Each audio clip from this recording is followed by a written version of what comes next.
Bonjour à tous, aujourd'hui vidéo test d'un produit que je m'apprête à renvoyer. Et oui, c'est pas un déballage, le produit je l'ai déjà utilisé. Et si je vous dis que je m'apprête à le renvoyer, ça vous donne peut-être un petit avant-goût de la conclusion. Alors de quoi s'agit-il? Un petit appareil que l'on doit à Meliconi, que je ne connaissais pas auparavant d'ailleurs, au passage. Alors de quoi s'agit-il? Eh bien si vous avez un signal TNT relativement faible chez vous, eh bien ce dispositif sert d'amplificateur d'antenne, enfin du moins en théorie. Alors comment ça se passe? Eh bien on a ici sur la partie in, l'entrée antenne. Donc concrètement, la prise qui sort du mur, vous allez la brancher là-dedans. Et au joie, vous allez trouver ici deux sorties, soi-disant amplifiées, avec ici un potentiomètre qui va vous permettre d'amplifier ou non le signal, enfin d'amplifier plus ou moins le signal. Alors le truc que j'ai trouvé sympa avant de commencer à mettre l'appareil en fonction, c'est ici cet interrupteur. Finalement, si on n'en a pas besoin, qu'on ne regarde pas la télé, pourquoi le laisser tourner? Eh bien, le constructeur y a pensé puisqu'il permet de désactiver son amplificateur de signal TNT. Alors dans la pratique, mon cas d'école ne sera peut-être pas forcément significatif des performances du produit au global. Il faut voir vraiment comment ça se comporte peut-être chez tout le monde. On ne peut pas tirer une conclusion définitive uniquement avec mon expérience, ce serait un peu trop facile. Et d'ailleurs, je compte sur vous par le biais des commentaires pour me dire ce que vous en avez pensé, que ce soit sur Amazon ou sur YouTube.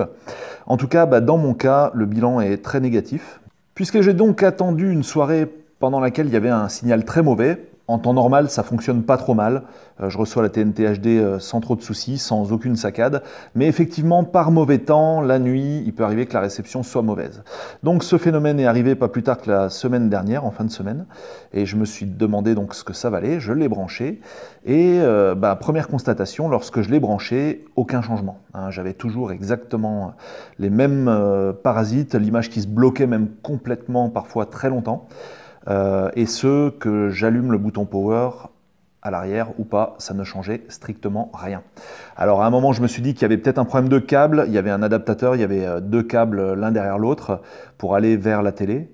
Du coup, j'en ai supprimé un des deux, je l'ai même changé, j'ai remplacé le câble. Je me suis vraiment branché au plus direct possible, c'est-à-dire sorti du mur un seul petit câble pour aller là-dedans, puis en sortie sur une seule télé, un câble direct qui allait vers la télé.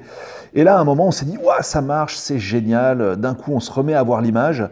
En fait, c'était juste un pur hasard. D'un coup, ça s'est remis à marcher sur la télé puisque je me suis rendu compte que je n'avais pas allumé le bouton power. Donc, si ça s'est mis à marcher d'un coup, ce n'était pas grâce à ce magnifique adaptateur. Donc, concrètement, vous l'aurez compris, dans mon cas, que je l'enlève ou pas, ça ne changeait strictement rien. Même avec pleine puissance, évidemment, ici le potentiomètre, je l'ai mis à son maximum. Ça ne changeait rien, je n'ai constaté aucune amélioration du signal télé. Alors, bien sûr, comme je l'ai dit en intro de vidéo, mon cas d'école n'est pas forcément significatif de la majorité, donc à voir ce que vous constaterez chez vous, mais en tout cas chez moi, c'est clair et net. Aucun changement, aucune amplification en tout cas à partir de mon antenne, mon installation et mon signal avec cet adaptateur que je m'apprête donc à renvoyer malheureusement.